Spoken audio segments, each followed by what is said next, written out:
sooner down here anyways. Yeah. And you didn't get to see him. No. So there's been a whole thing. So I'm glad you feel better last week too. Yeah. You ready? Oh, yay! That's exciting. That would be our bad Wi-Fi. Okay! Everybody, pull out pen and paper. You do not need your Bible. We're having a history lesson in church today. Sorry. Okay, your brain is emptied of all that stuff. Now you're ready to put more stuff in.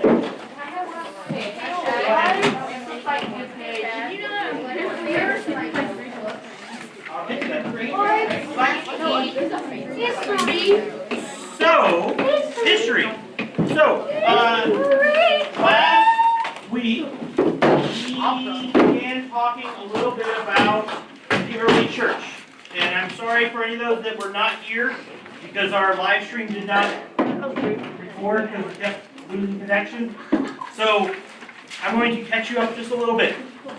Jesus died. He came back. A bunch of people saw him, and they began to grow the church. Paul and Peter were kind of the two main people who kind of led that, and the church began to rapidly grow. Eventually, they had to they had a lot of struggles because certain people did not appreciate Christianity, namely the Romans, and also the Jews. But eventually they overcame, and Christianity becomes the predominant faith of the world. We have a short video here that just shows you, basically, on a map, the spread of Christianity from the time of Jesus. So, it's very short, but it'll just give you a visual record of what happened.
Did anybody notice what happened to Christianity between about like 700 AD and 1500 AD?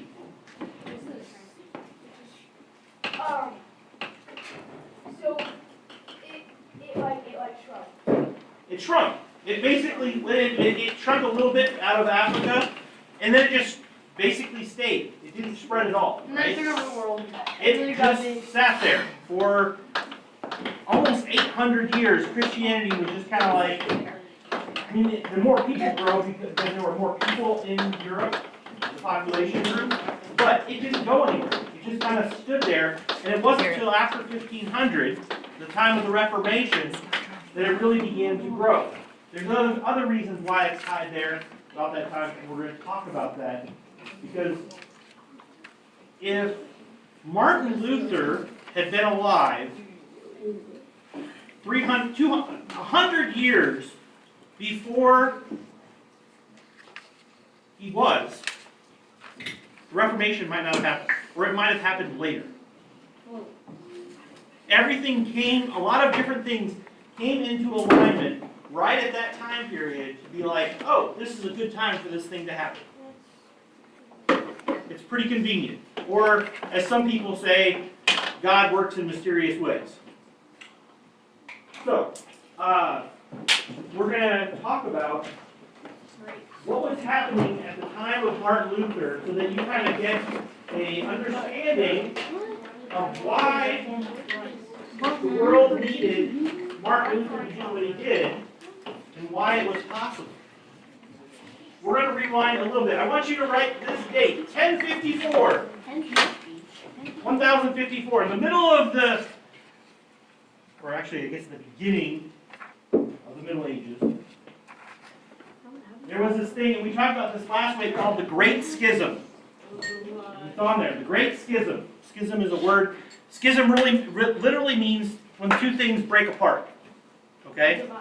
Divide. A schism is a divide. Schism. Roland, it's not right. It's division, not divide. It's the same. You know what? I got it right. So, you can see on this map, this is the schism of 10,054. This is where the eastern part and the western part of the Roman Catholic Church split. Okay? You can see this little divide right here, Western Europe, Eastern Europe, and that area becomes Greek Orthodox. This doesn't become Western Orthodox, it becomes the Roman Catholic Church. Okay?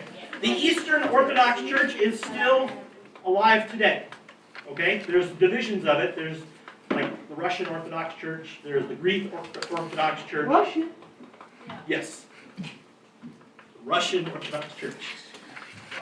But this kind of shows you where the first kind of division within the Roman Catholic Church happened in 1054.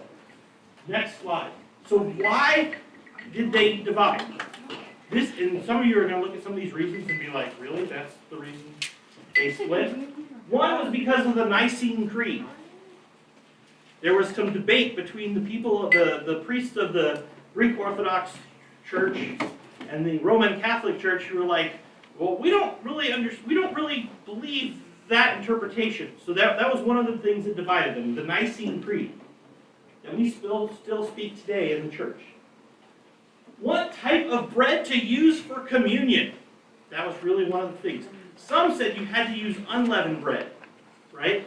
What is unleavened bread? Does anybody know? Not risen. Not risen bread. Very good, Brody. That was because that was the kind of bread that Jesus would have had at the Last Supper. And the other ones were like, it doesn't matter. You can have leavened bread. It's fine, right? But there was this division. One said you had to use unleavened bread. The other said you had to use leavened bread. Then it was, what was the capital of the church? Because actually at some point in time, there was actually two popes. Because like one group said, this guy's the pope, and they said, this guy's the pope. If you go back one slide, this is Rome, which is today the seat of the the Roman Catholic Church.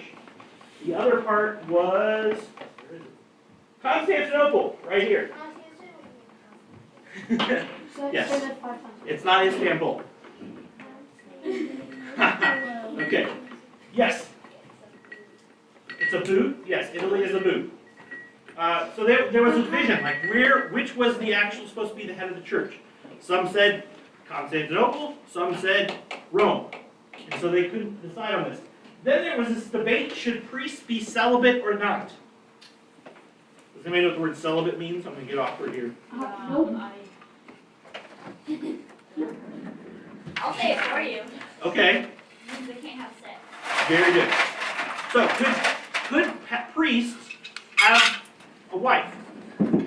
That's the thing. In the Catholic Church, There are no female priests. Okay, we all know that, right? There are no female priests. They're all male. And so, could they have a spouse? Could they be married? The Roman Catholic Church says no. They're devoted to God and solely to God. And the Greek Orthodox said, you can. In some cases, it's okay. So, it's a weird, like, we met, I believe, I'm not 100% sure, if you are married before you become a priest in the Greek Orthodox Church, you can stay married. But if you, right? If you aren't, then you still have to, you can't marry once you're a priest. Get married young if you plan on becoming a pope. Yes, so. Because at confirmation camp, which you should all go to this summer, we went, a couple of years ago, we went and saw the Greek Orthodox Church. Very good experience. So, those are some of the reasons that divided the church. We then go 500 years before the next big division. And that would be the time of Martin Luther. So, but what happened leading up to Martin Luther? First big thing, the Black Plague. I want you to write this down. Black Plague and famines. Starting in the 1320s through the 1400s, there was the Black Plague, also known as the bubonic plague. I want the official name for it.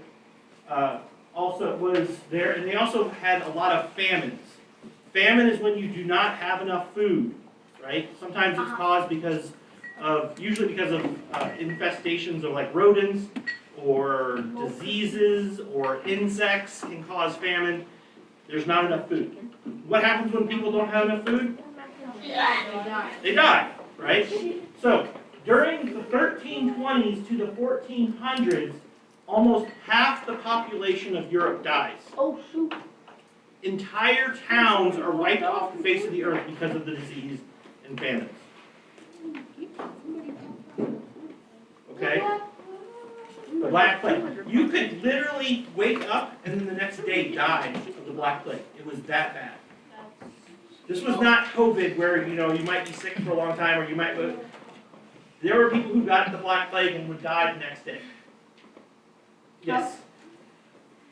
Wouldn't that not be like that bad though because then it wouldn't really spread? Except it was very contagious and it was spread by rodents, which there were rodents everywhere.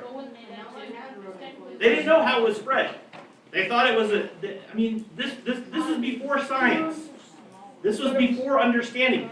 Some people thought it was like spread by God, like God was cursing people, and that you would get the disease. If you were faithful, you wouldn't get sick. And other people thought it was because of witchcraft, or because you ate the wrong things, Or bad smells, or you had bad air inside of you, and so you'd have to purge it. Sometimes people would actually die because of the treatments that they would give them for the Black Plague.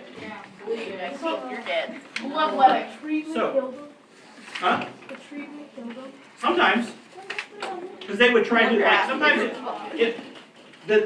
the understanding of science at that point in time was that there was an imbalance. You got sick because there was an imbalance of fluids in your body. And so they would be like, oh, you have to get rid of this type of fluid, which might be blood. So they might leach you out blood and stuff. Or they wanted you to get rid of other things. And so that's, yeah.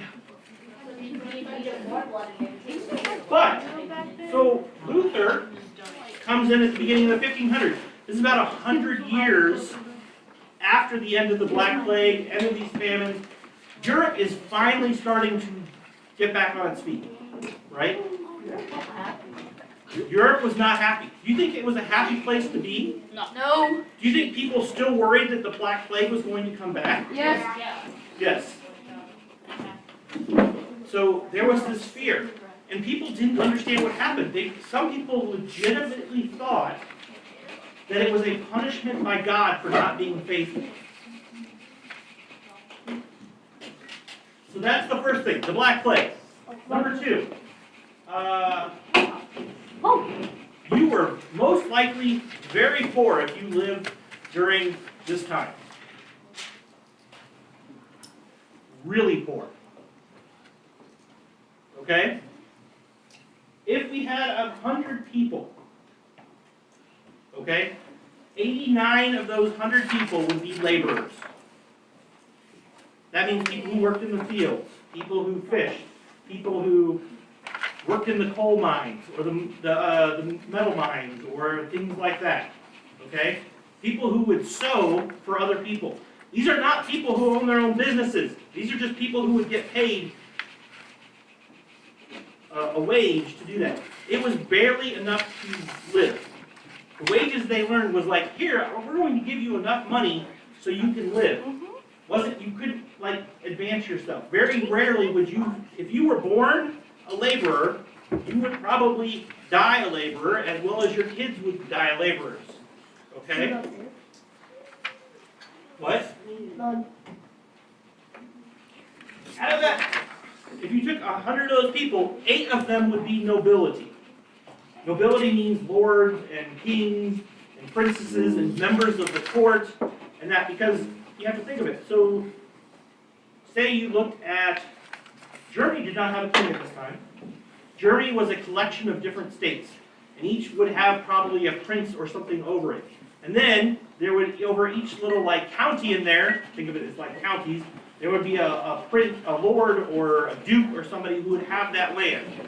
And so, there were all these layers of lords and princes and kings throughout all of Europe, and that's who controlled everything, who controlled all the wealth. Right? So, you had about an 8% chance of lucking into being nobility. But you had to be born into it, right? Because you couldn't become king. You weren't like voted in king. So you had to get lucky enough to be born, most likely, to somebody who was a king before you, or a lord before you, or done something extraordinarily well, so that the king took a liking to you. 2% of the population were merchants. That means you actually owned a business. Think of it kind of like the middle class, like people who would actually have their own business. The tailor, who would have his own business and be able to have people working under him. The tanner, the blacksmith. Maybe you owned a ship. You were a merchant. You actually had your own house. You actually hired people, and that small of the population were those people who were not wealthy kings and lords and those in business. Everybody else was basically working for somebody else, barely getting by. Was this fun? Do you think people liked this? Yeah. Did you have a lot of hope in your life? Unless they were No. Right? You just wanted to live. The world had just gone through the Black Plague and famines. Your great-grandparent probably died, or somebody in your family died. Your parents were probably still telling stories of how everybody died off when they were little kids. 1% were clergy. That means somebody who worked for the church, either a nun or a priest or a monk. Bank. We'll talk about that. We'll talk about that. So as a laborer, you most likely did not own your own land or home. You worked for someone else on sustenance level income, which means just enough to keep yourself fed and your family fed. And you were most likely uneducated. This, about 9% of the population, 9 to 10% of the population was actually educated. Meaning they could actually read. And that's what I mean by educated. They could read. Every single one of you in this room is probably smarter than the vast majority of the people that lived during that time. Which I know is very shocking, but it's true. Yes, Cody? You want a sticker? The people who are laborers, Yes. they just like just like make their own business? What money? If you had used all your money to stay alive and pay your rent, where would you get the money to buy a business? They could like go out and fish or whatever, He did fishing tools. and then they could sell their fish. Yes, you might have a few to sell for yourself, but not enough to like make enough money to actually do that. Because you lived on somebody else's land. And then it even gets worse, because I haven't gotten to the worst part yet. Oh, Jewish. Oh, is it? It's pretty bad. I mean, you have to pay. Next slide. I would be. So the Roman Catholic Church. This is where I talk about the Roman Catholic Church. How do they? They owned roughly 1/3 of the land of Europe. Put a whole fence around over there. The church owned 1/3 of all the land in Europe. To this day, the Roman Catholic Church is one of the most wealthy organizations in the entire world. Now, they still don't own all that land. And you're like, how did they get, they're a bunch of priests, right? How did they get land? The Lord donated. The Lord would donate it, because the Lords are like, oh, you know what, I want them to be, the church had a lot of power. And so people would be like, oh, if I want the priest to do something for me, or to bless me into doing something, they would give them land, right? Sometimes they would, huh? So they would do that. So one, the church was very, very wealthy and owned a lot of land. Now, if you were a laborer and you went to a church, which everybody went to church because the church was the center of the community, right? It wasn't like today. Everybody went to church. If you didn't go to church, you were thought to be evil unless you were kicked out of the church, right? Right. And then you were known to be evil, right? You went to church. That was what they did.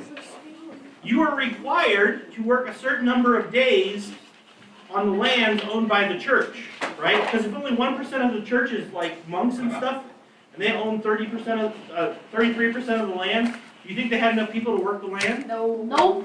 No. And how do you get more money? You work the land. So the church would require people who were laborers to work the lands for free. Wait, when you say work the Sabbath, what do you mean work the land? Like grow crops, tend their hard, yeah, You work. yeah. They would have to work on those lands to keep them up. Even on Sunday?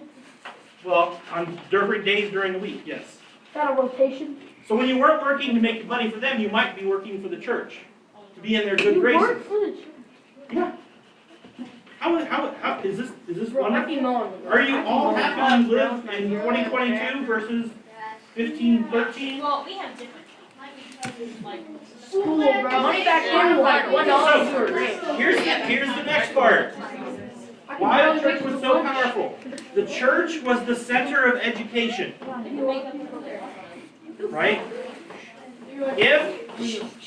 If you were, the part of the being of the church was you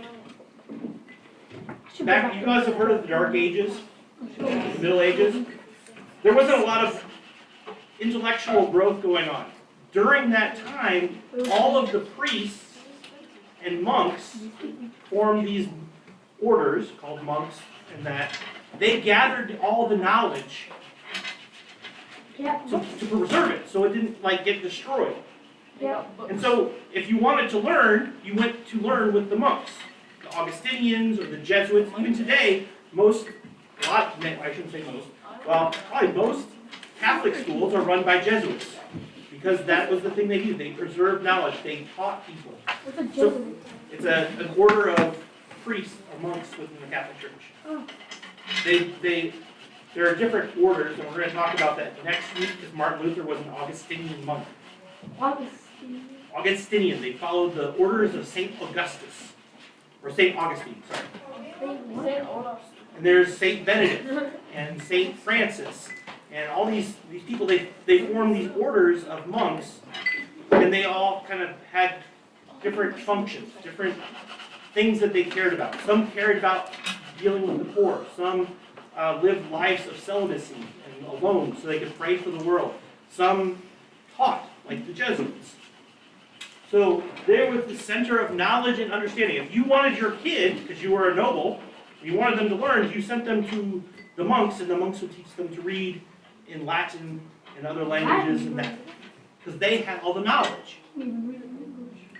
Finally, the church did what the church did. The church had access to forgiveness and salvation, right? They were the people that would say, you are blessed, you get to go to heaven. We will baptize you so that you can go to heaven. You can come to us and we will have forgiveness through communion, right? the church controlled that. Like they chose people they wanted to back. Are we allowed to eat? Oh, you're cool. That's Are we good. allowed to eat? Hold on, We'll get hold to on. that. So, Patience, everyone. the church was all powerful, okay? They controlled education, they controlled land, and they controlled whether you would be accepted in the church and whether you would go to heaven or hell, right? How did they decide that? Because they're the pastors and the What if priests. you're wrong? That- we're gonna get to that. We're gonna get to that. I know for you all, you're like, that is just wrong. This is the world, you have to think, this is the world they lived in at that point in time. Okay? The church could literally say, Brody, you did something wrong, we're kicking you out of the church and you are damned to hell. That's what the church could do. That was the power they had. Because,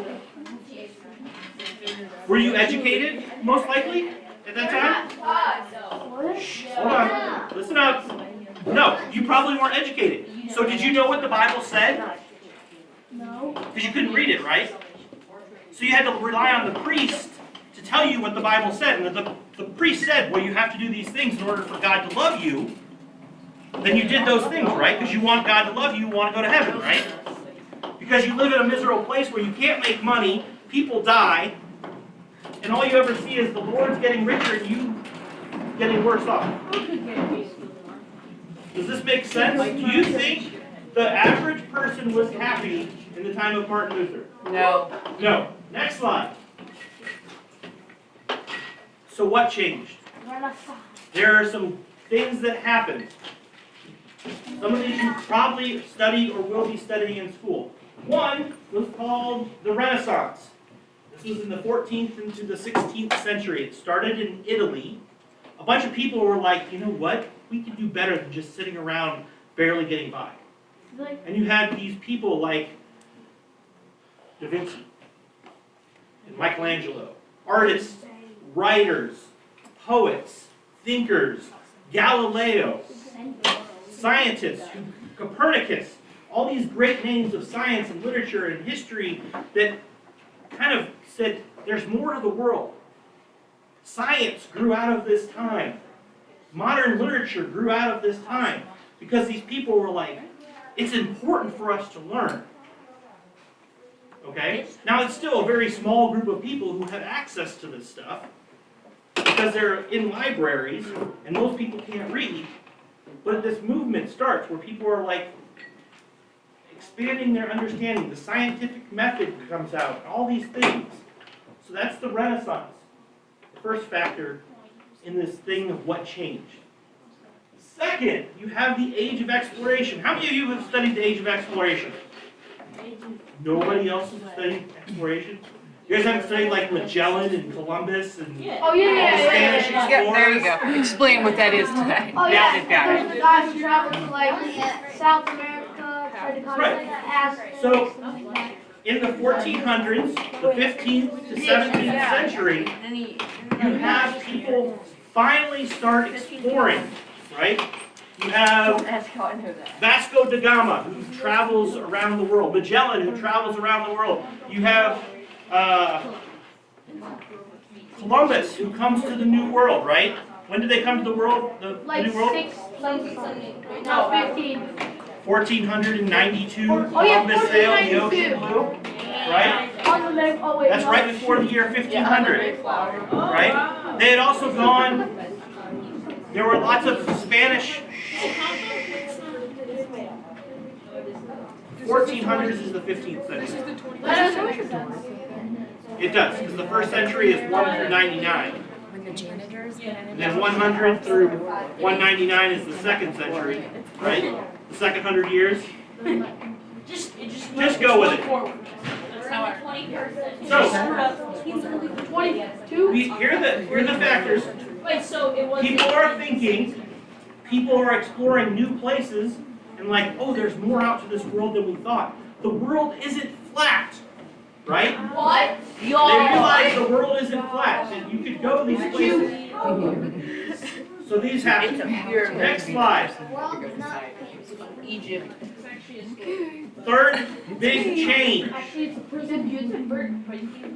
in the 1400s, early 1400s, this guy named Gutenberg Sounds like a cheese maker. in Germany Sounds like creates a Good, how are you? movable type printing press. This is what it looks like. Bro, you can try. So, before this, say No, wait, is that the guy that made the Cody, say Cody's a rich nobleman. And he's like, you know what? My son wants to become a priest. No. A wealthy nobleman. Oh. He says, my son wants to become a priest. I want to give him a Bible so that he can study to become a priest. So he would go to somebody, probably one of the priests, and say, I need you to make a copy of the Bible for me. Right? Because you can't go to the store and buy it. There's no quick They're like, I need you to buy it. So somebody would sit there for probably about 8 months Oh, and hand write out the Bible. that would be the worst job ever. Yeah, I quit. They So, thought that. That's very convenient, because if you mess up a page, And a lot of you paper. get halfway down the page, you make a spelling error, Yeah, or you spill a little ink on it, you've got to redo that page. Nah, bro. That's So, why they made that. When you get all the way to Books. Revelations, realize Now, do you think books were cheap? No. If somebody had to spend 8 months to write a book, do you think it was very cheap? No. No. I say like $3. On average, if you were in a town, a small town, there would be one Bible in the town. And it would be owned by the church, and often would be actually physically chained inside the church so nobody could steal it. Chained. Like chained, like to a desk so that nobody could steal it. Put it in a bolt. So, Gutenberg comes up with this idea of a machine where you put letters and you slide them in there, and then you put pieces of paper and you press it down, and it makes a page. And you can make 100 copies. In a few hours, you make 100 pages. Yeah, so you mean And so, in a few days, you've made 100 copies of the same book. Oh shit. So, that makes it so people can read. People can now afford books. Now, the problem is most people still can't read. But you can actually make books faster. You can print off single sheet flyers to put out in the town so people know of news and things like that. We'll get to that. So, Finally got about oh, the Renaissance, Age of Exploration, and then we have the printing press. So, those three things make it possible for the Reformation to happen. But next week we're going to talk about the life of Martin Luther and how he got to be the point where he makes this change. But I need you to understand a couple other things. So the church was wealthy, right? Very, very wealthy. I told you that laborers would be expected to work a certain amount of time in the fields that are owned by the church. Well, you would also be expected to tithe. Does anybody know what tithing means? Yes. What do you think it is? Tithing is a principle that comes out of the Bible. It means to give the first 10% of what you make. Oh, that taxes. Bro, if you make like $1 million, you have to give $100,000 Government. away. I'm Yes. telling you. Bro, that's Dang, So- imagine how much Jeff Bezos. The concept was that 10%, $8 million. you would give 10% of what you made to the church. That was what was That due is God. weird. Okay? So people would tithe, give their offerings to the church. Okay? Then, nobility, lords would give them money because they're like, hey, we need a favor because you kind of help choose who's going to have this territory or who's doing that. We have a problem with these people. We'd like to give you money so that you for favors. So it's good for sponsorship. Yes, Bribing? they would do that. Sponsorship Here's the sounds other nice. part. This is the part that's going to drive you all really batty about this. People realized how wealthy and powerful the church was. Right? there were some people who were like, I'm going to become a priest because I will have power, because I can then become the bishop, and I will have all this power over all these people and all this money and all this stuff. Well, So people would be going to the church not to serve God, just to get the money. but to have power, to have influence, to have money. So, do you think the church then was always run by people who were very focused on serving God? Nope. No. Does Now that that still happen happens today today. still? Yeah, okay? so I'm just gonna say It that. still happens today. Yes. But we're just setting were there good priests and good, yes, don't get me wrong. There were lots and lots of good priests, good nuns, good monks, those people who were actually there to serve God. Nope. Next slide. Indulgence in relics. So, you're like, man, the church must have made money. What else would they need to do? The church would go, hey, we need more money. So they would do this, they would sell things. Merch. And they would sell merch. You were laughing at me, but this is what they would sell. They would sell The first word I want you to write down is indulgences. Okay? INDULGENCES. Indulgences. Okay? Now this is good. I'm going to really mess with your understanding of the Bible because most of you have grown up, well, all of you have grown up in an age where we don't really have this understanding of faith. So it's going to mess with you. In the time of Martin Luther, it was believed that your sins on earth, you would have to pay them off to go to heaven. And after you died, you would go to a place called purgatory, and you would be there for however much of time, earning off time off your sins. And once you had paid off that, you would be cleansed of all your sins, and you would go to heaven. Yes. So that was the concept. You would die. You would have to spend time in this place without God in purgatory. It wasn't hell, but it was just purgatory, this place of nothingness, until you spent enough time to pay off your sins. Yes. Ski resort. So, And when people are dying, they're like, oh, I don't have to do this. so the church was like, hey, and this happened in the time of Martin Luther. How many of you have heard of St. Peter's Basilica in Rome? Giant, magnificent, beautiful church. People go all the time. Oh, yeah. At the time of Martin Luther, they're like, we need to build a new church in Rome. New church, new giant cathedral. We need to raise money though, because we've been fighting wars and we've been sending people here, and we need more money. So they're like, well, we're going to sell indulgences. And what it is it was a piece of paper. And you would go up and you would pay your money for the indulgence, and it would earn you time off in purgatory. So like, do you hold that when they bury you? Well, you don't have to because it's been, the idea was you would get the piece of paper, and because the church doesn't keep tally of it, it's for God to know, but the paper was just to signify that you bought something. And typically, and we'll see, because Martin Luther experienced this, we're going to watch some videos from the Martin Luther movie in the next couple weeks.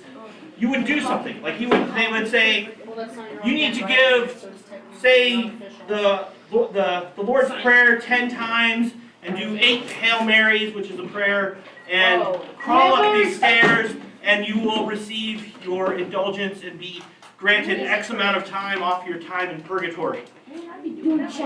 But not only could you do that, Brody, because Brody, you're a nice guy, right? Right, they did, right. Your mom died, Oh, great. and you knew that she's in purgatory. Do you want your mom to be in purgatory, Brody? No.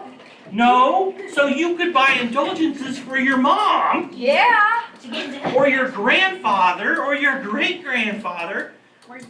So whenever you had money, you could give it to the church so that you could buy off time for your relatives. And this is how they made a lot of money.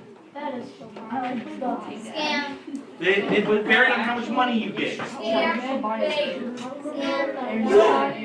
That's the first thing they would do. Then, here's an even bigger, as Brody would say, here's an even bigger scam. there were things that they would say, this is a holy relic. This is a piece of the spear. Jackson, this is a piece of the spear that pierced Christ's side when he died on the cross. If you own this, you get time off in purgatory. Would you like to buy it? Yeah. For $100,000? Not that much. Well, you could do, and so people would collect. Why would that be? Wait, didn't they have like I don't know the price. The prices, it would vary, like how expensive or how rare the relics. People would collect relics, these holy relics. Some of them would be. This is a piece of the robe that Saint Peter wore, or maybe it would be. This is a piece of the cross that Jesus died on. Now there would be lots and lots of people selling these pieces of the relics, right? Do you think that those were actually those real things? No.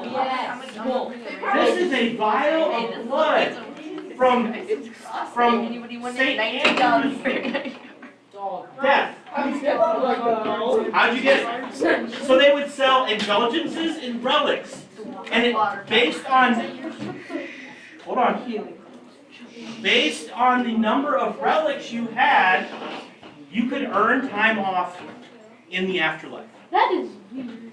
Yes, it is weird. Rewrite the rules. But you have to understand what was going on. Because Martin Luther comes into this, and he lives in this world where the church is like, you're a bad person. You have to earn your time off to get rid of your sins so you can go to heaven. Otherwise, you're going to hell. That is so. Yes, Jason. Go back to the last slide, please. Where's your money? So, this is the world of Martin Luther, right? The world is just starting to grow. People are starting to ask questions, and people are seeing, hey, they found these new worlds. All these great things. But you also have all these other things they have to overcome. And this is the mix of the world that Martin Luther gets thrown into. And next week we're going to try, because Martin Luther didn't, when he got there, he was like everybody else. He was like, this world is horrible. God hates us. We're horrible people. But something happens. And this moment, this understanding that he gains, changes the way he views the world and the faith, and he takes that and he begins to spread it. And so that is what fundamentally changes in this time. Go forward. Two slides. Two slides. Is that it? That might be my last slide. So, does anybody have any questions Small group. about what we've talked about? Next week, we're going to talk about the early life of Martin Luther, what it was like for him to be born, where he went to school, because he was a really smart dude. Bro, he probably went to Harvard. Is he like Really smart. Harvard? Doesn't he like He went to the University of Erfurt. I love that. And I will show you some of my pictures, because I went in. So, the Reformation, the date that begins this is 1517. And so, 4 years ago was the 500th anniversary of the Reformation. So, a bunch of us from the church here went to Germany and visited all of the places. So I will bring my pictures so you can actually see, like, what was life about, what it looked like for Martin Luther at that time. Yes. You may. I'm gonna get this little record. And then grab. That's not all for you. So you can share. But mine? Nope. we're gonna go to small groups. I'm going to take. There's a lot of boys. There are a lot more. Hey. 7th and 8th grade. You guys take the boys. Yeah. You guys take the.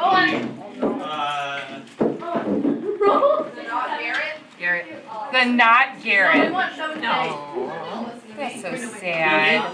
Grade boys. I would think the 7th and 6th grade. Eighth grade boys. You're with Maddie. You come on. Don't Where are we going? I want to Which that? I'm not an 8th grade, sure.